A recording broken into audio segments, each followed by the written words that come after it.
Ladies and gentlemen, good day and welcome to SRF Update on Refrigerant segment.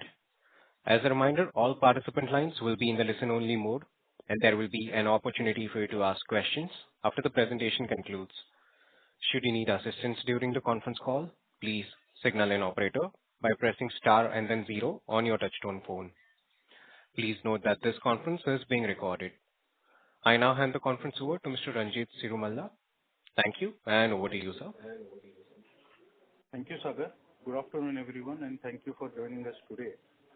We at IIFL Capital Services Limited are pleased to host SRF Limited's update on refrigerant segment conference call. We have with us today Mr. Prashant Yadav, President and CEO of Fluorochemicals, and Mr. Rahul Jain, President and CFO of SRF Limited. In this session, Prashant will share his perspective on the outlook of the HFC amidst the evolving regulatory environment, and we request participants to strictly restrict their questions on the HFC segments. I would now like to invite Mr. Rahul Jain, President and CFO, to initiate the proceedings for the call. Thank you, and over to you, sir. Thank you, Ranjit. Good afternoon, everyone. Thank you for joining us today on this investor call focused on the regulatory framework governing hydrofluorocarbons, HFCs. As indicated during our Q1 FY26 results call on July 24, 2025, we are pleased to host this dedicated session to share our insights and strategic positionings. I am joined by Mr. Prashant Yadav, CEO of our fluorochemicals business, who will walk us through the global regulatory landscape and its implications for SRF. Before we begin this call, I would also like to point out that some statements made in this call may be forward-looking, and a disclaimer to this effect is a part of our earnings presentation and is applicable to this call as well. Prashant, over to you. Thank you, Rahul. Good afternoon, all, and thank you for joining. Since we are focused on the refrigerant side, what I'll do is I'll begin with sharing the regulatory landscape of our industry, and it is on the global HFC Kigali Amendment Framework. It is based on the Kigali Amendment Framework, which I am confident that a lot of people would be aware of this.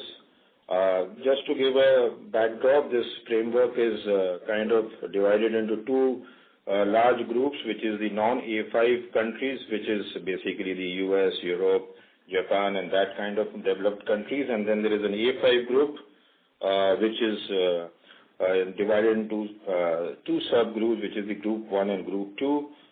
Group 1, comprises of China, Southeast Asia, Latin America, and South Africa. And there's a Group 2 where India, GCC countries, and Pakistan is a part of the Group 2. So these are the three broad categorization in the Kigali framework on HFC. And just to, give one broad perspective, we have always talked about phase down, but one change in the HFC side is it is a phase down, which means that in the end, 15% of the whatever is the baseline consumption and the production will be allowed forever, which is broadly, there are different years, but 2045 beyond, 15% will be allowed to be produced and consumed forever. Our perspective is most of it is more for the essential applications. For example, there is pharma inhalers, MDIs, so that they can continue to be used in the essential applications. Just to give a perspective, each group has a unique baseline period, defined schedule for reducing the HFC usage over a long period of time. In non-A5 countries, everybody would be aware, it is average of 2011 and 13, 11, 12, 13, 3 years, and 15% of the HCFC of the baseline. A5 Group 1, which is average of 2020, 21, 22, plus 65% of the of HCFC. And in the Group 1, the freeze year is 2024. So basically, if you look at China's baseline years are over 2020 to 21, 22, and the freeze year of 2024 is also over, so they are in 2025. A5 Group 2, where India is a part of this Group 2, average of 2024, 25, 26 will form the baseline. So right now we are in the middle of this baseline formation year, and 65% of the HCFC will be added. And for the Group 2, the freeze year starts from 2028. And when I say 28, they're all calendar year in the HFC regulation. The more important and the other one aspect is if you look at, in the past and also in this case, so China actually 31st December 2019, all the capacities were set up. Generally, this is before the start of the baseline. And that is more so because if any future benefit comes, that is for the capacities which are set up before the start of the baseline period. The other important aspect of the regulation is it is production and consumption quotas, and both are treated entirely differently. So production, entitlement of production does not automatically guarantee consumption and vice versa. So that's the other key aspect of the regulation.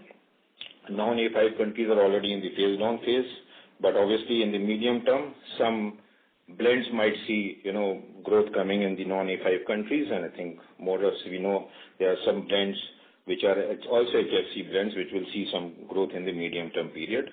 Entitlements are generally on the global warming potential terms, and each product in the HFC has a GWP which is multiplied and ton CO2 equivalent is defined during this period of baseline.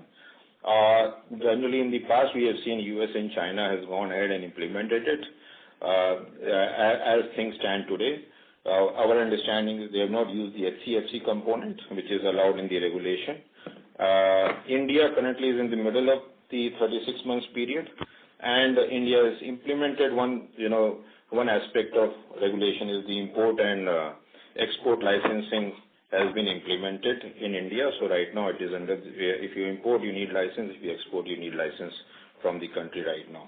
Just to give a broad perspective of how the market will look like in the HFC.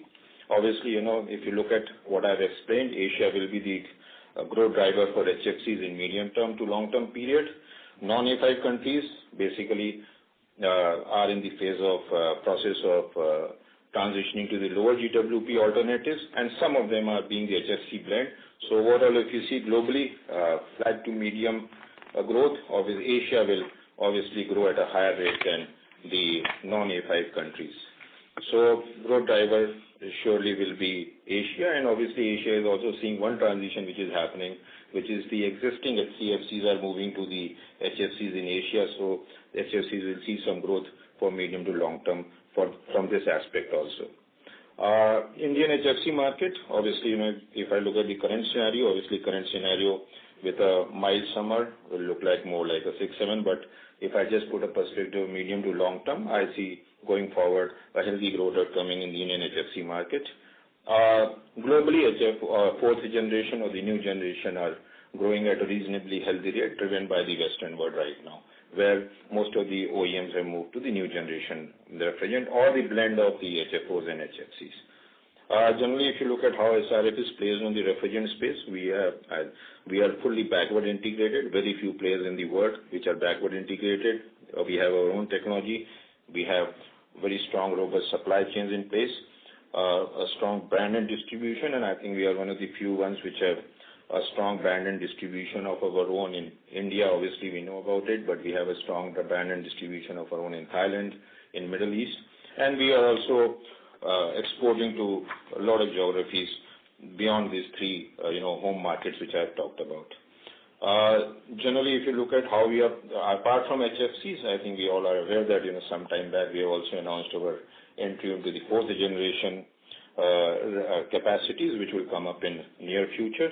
And hence, we will strengthen our position in the new generation refrigerant as we go forward. Broadly, we are very competitive, and we do have a leadership position in refrigerants. Whenever we do efficient capital allocation, we have our own technology for the next generation, and we will leverage our brand and distribution of the current refrigerant, which will be helpful in ramping up the fourth generation refrigerants of the future. So we are confident that our integrated model, regulatory alignment, market agility will continue to deliver value to all our stakeholders. Thank you, and we look forward to your questions. Thank you very much. We will now begin with the question and answer session. Anyone who wishes to ask a question may press star and then one on their touchtone phone. If you wish to remove yourself from the question queue, you may press star and two. Participants are requested to use handsets while asking a question. Ladies and gentlemen, we will wait for a moment while the question queue assembles. Ladies and gentlemen, in order to ensure that the management is able to address questions from all the parties in the conference, please limit yourself to one question and one follow-up. You may rejoin the queue for any other follow-up questions. Our first question comes from the line of Sanjesh Jain from ICICI Securities. Please go ahead. Yeah, good afternoon. Thanks for this call and taking my questions. First question on the overall, what is the potential quota as in India as a whole for R32 you are seeing? If I go by simple mathematics, what you explained, HCFC quota for India was what?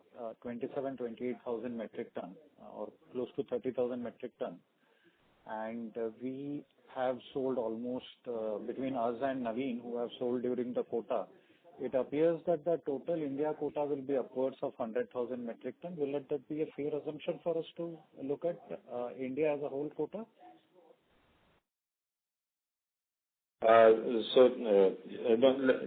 Sanjay, I think, I'll put in simple terms and I think then everybody can do their maths, on this. So one is still we are right now in the mid of the baseline formation. So I think what we should wait for is, how 24, 25 and 26 goes for the HFCs. Whenever, and right now 18 months are left in this baseline formation. So I think it will be very important, what next 18 months, happens in the HFC space in India, whether it is from production or the consumption point of view. So I think once we'll have this baseline, then simple terms, it is not about 32, but what will happen is all the products will be, converted to a GWP terms. And then, based on the GWP term, the 24, 25, 6 HFC baseline will form. Now on top of it, 65% of the HCFC is to be done. Now, if you go back in time, so HCFC baseline will be in 2009-10 because the baseline period was 2009-10. So it is not about what happened after that. Whatever happened in HCFC in 2009 and 10, that average of 2 years formed the baseline of HCFC. 65% of that for all the components of HCFC, and then the GWP of that will be added to this baseline. And I think that's what will form the actual number. It's very difficult to tell whether it will be 100,000 or not because, still there are 18 months where the HFC baseline is to be formed. So I think the real number will come once we get closer to the end of the baseline formation of HFC. No, that's fair. But any understanding on how India will go? Because I think US went with the GWP quota and China went through a product-wise quota. Any understanding here on how India is looking at will be helpful, whether we will get a GWP quota which is fully fungible between the product or we are looking at a quota based on the HFC products. So if you look from a regulation point of view, it is actually in GWP term. Now countries can decide to implement GWP or countries can decide to convert that GWP into the product. But whenever they will be converted to product, it will also be dependent on how much of the product is required. So if you look at in India, there is a 134 where the consumption is quite significant. And then there is a blend which has got a significant consumption.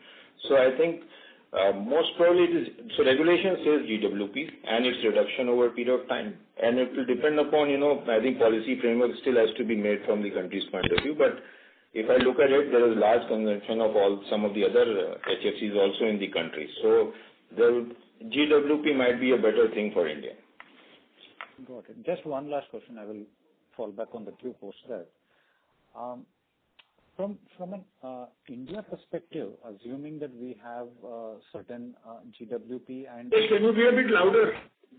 Am I audible now, sir? Yes, much better. Hello? Oh, sorry. Thank you, sir.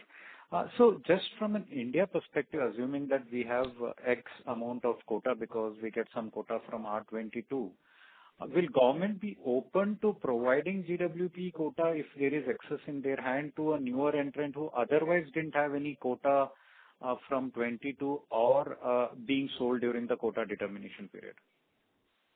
Sanjesh, I will leave that for governments to decide. But if you look at it, what has happened in US and China, actually, not even in China, even in Southeast Asia and other countries, actually governments have only stuck to the HFC baseline. So because the regulation also has a commitment to comply with the environmental commitments which each country has ratified. So if you look at US or you look at China, I think let's look at China, which is recent. So they have actually limited themselves only to the HFC side. Having said so, I think anybody can calculate, how much is the HCFC baseline, and India was a small consumption at that point of time in 2009 and 10. I think we can all calculate how much is the HCFC will come, and I think even if it comes, I think it might be everybody who is the holder of that HCFC might be also entitled to use it for their own purpose, because it will be beneficial to people who are already in the game. But I think that still is is to be kind of finalized, and the regulation is to be put in place. That answer all my initial question. And Prashant and Rahul, thanks for taking this call and helping us understand ref gas. Good day. Thank you. Thank you. Our next question comes from the line of Arjun Khanna from Kotak Mutual Funds. Please go ahead. Thank you for taking my question, Prashant. It's really helpful for you doing this. So the first question is just on the allocation of quota. So you did talk about that we aren't certain at this point in time, but like you mentioned, the regulation is GWP for country quota. Now, in terms of allocation of that quota, is it completely on the discretion of the government, or are there some regulations around that also? That would be the first question. The second question would be around production and consumption quota. So if you could just touch about that in terms of importers, exporters, how that would actually flow through. Thank you. Thanks, Arjun.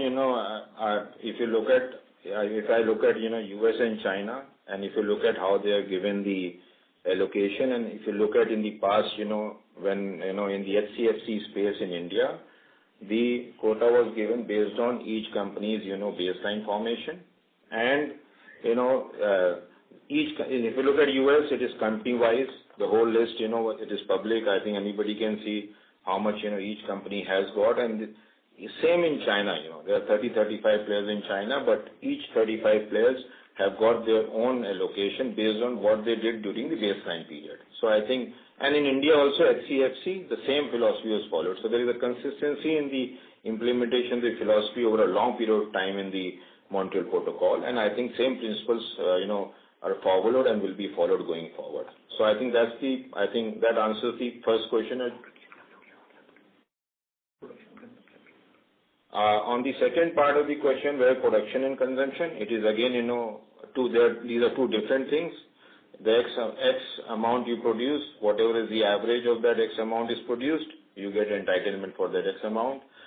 Whatever you sell is again a separate thing, and whatever you sell, it is measured, calculated separately, and for that, the average of that sales is the average consumption for that company. Sure. So just as a follow-up on this, so potentially if India does have surplus quota, given that the consumption quota is frozen, in terms of production quota, would that be the surplus one? How does one understand production and consumption quota for the country?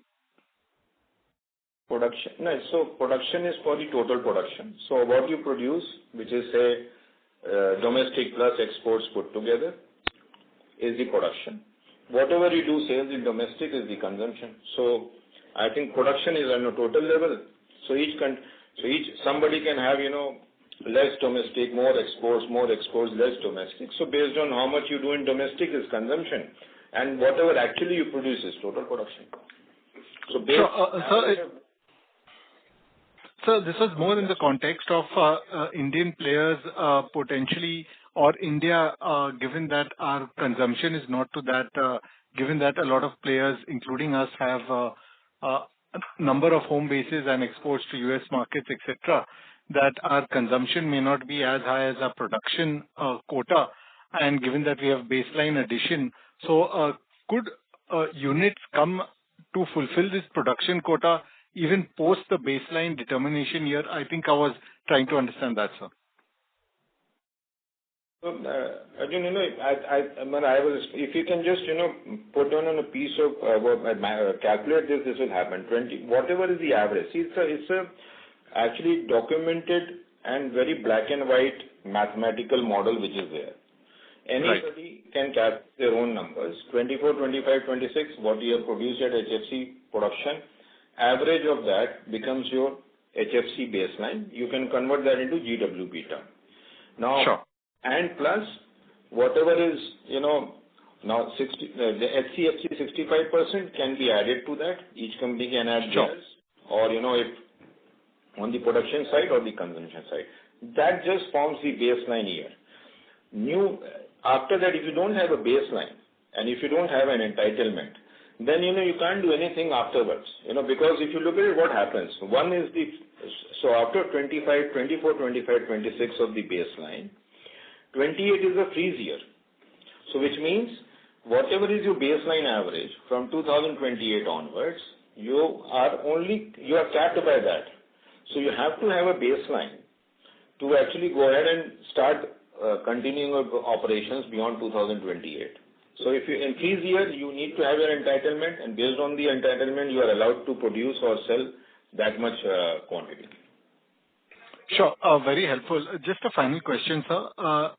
If SRF sees demand for export markets to be stronger, is it possible for SRF to set up an HFC plant or say an R32 plant in the future, post even this determination year, given that we have a baseline of 2009, 10, 11 for HCFCs, and given the fact that our 125 sales will incrementally come off and the GWP level is significantly higher than R32. So, does the regulation allow us to set up a plant even post the determination year? So if you look at, if I look at, how US and China have done it and how in HCFC India has done it. So China, actually, if you look at 31st December 2019, which was the start of the baseline, which means that any future benefits are only eligible to plants which are set up before the baseline period. That is how the past has been in the CFC and HCFC era, and that is how China has implemented it, and that is how the regulation also understands this. So this is part number one. The second is, please understand, if you go to 2032, there is a 10% cut which is to come. So you have to have a baseline to do anything. If you don't have a baseline and you don't have an entitlement, which will only come if you have your own HFC production during the period of 24, 25, 26, I think it is going to be difficult. Now, if you ask me, is there a regulation or not? I think India is in the midst of forming the final policy framework for this. But you have to have an entitlement to run your operations. Otherwise, it's going to be very difficult or next to impossible. Sure. Thanks so much. Thank you. Our next question comes from the line of Meet Vora from MK Global. Please go ahead. Yeah, thanks for taking my question, sir. Just wanted to understand this timeline for setting up the plant before the baseline also includes retrofitting the plant. Why I'm asking this is, after December 23, we have already seen brownfield expansions in India by converting existing plants, and wanted to check by what time can one retrofit a plant from a high GWP to low GWP gas should need arise. Thanks for the question, but I think retrofit again. So you can do retrofit, you can do production, you can do all that stuff. Basic framework is you need to have your entitlement to do anything else. If you don't have that base entitlement, and just to give an example, just to maybe one more way to answer this. In today, we have an HCFC baseline. We have a quota implemented. And suppose, somebody has got 100 metric tons equivalent of quota of HCFC today. Now, if somebody walks in tomorrow from, say, outside and say somebody comes from outside as a customer and says, give me 200 tons. Anybody cannot produce 200 tons because 100 tons is capped. Now, under that 100 cap or baseline which you have, you can do various things is one thing. But, you cannot cross that line, and I think that's very, very sacrosanct. It is measured. It is, there is a quarterly return. It is audited, so it is very, very tightly, controlled and regulated and monitored, from a government's point of view in future. So we'll see more and more tighter regulations, and more audits and more things will start coming in from 2028 onwards. And just to see, what has happened is India's already started, import and export licenses for HFCs. So I think that's one small step which is in this direction. Sure. So just in that case, if someone sets up a plant, say, next year, then probably based on your understanding, he will get quota only for 6 months or 1 year of production that he has done during that year. That's correct, right? It's very, so you set up next year, so 24 is gone, 25 is gone, in 26 you set up. Actually, one can actually do a simple calculation and actually derive to a number that if you produce in 5 months and you produce 500 tons, you have to divide by 3. You convert into GWP terms, divide by 3, and that becomes your HFC baseline, correct? Now, that is what you get as an entitlement on HFC. Now, if you see what China and US have done, they have not touched the HCFC baseline, and they have only kept themselves focused on the HFC side. But regulation has a formula of 65%. And there are a lot of players who are, also HCFC players are in the HFC side. So I'm sure, that's how the complication will start. So you have to, you can calculate yourself, very in simple terms. One sets up, you divide by 3, it happens your average baseline, and that is your basic entitlement. Now, what happens to HCFCs? I think that still, has to be decided. But, if you look by what China has done and they have taken a high position, they have not used the HCFC baseline till yet. But in that case, maybe in the last 1 or 2 years, what we have seen is that Chinese government gives additional gas quota, whether it is for R32 or any other gas. So is it that they have government level extra quota which they allocate to existing players? And that kind of thing can happen in India in 2028 or 29 kind of thing? There is no extra quota. It is mathematically derived. There is no right. So you derive it based on maths, the formula which is black and white. Actually, it is public document. So anybody can read that and derive that number by themselves. What US has done is they have given GWP terms. So you have talked about China giving 32, but you also see what China has done to 134. They have reduced the 134 significantly. So they have swapped. So in GWP term, so all the regulation is on GWP, and obviously, you can decide based on how you want to play it as a country. So US does it on GWP terms. Chinese also do it on GWP terms, but then they convert it into, because, China has got 35 players. So they have to regulate it much more, tighter way than, because they have to regulate 35 people there. But China is very strict implementation. Understood, sir. Thank you so much. That was very helpful. Thank you. That's all from my side. Thank you. We have the last question coming from the line of Abhijit Akella from KIE. Please go ahead. Yeah, good afternoon. Thank you so much for taking my questions. So first question is simply, in your estimate, what is world demand for R32 at present in tons, and where do you see it going over the next 5 years or so, by 2030 or so?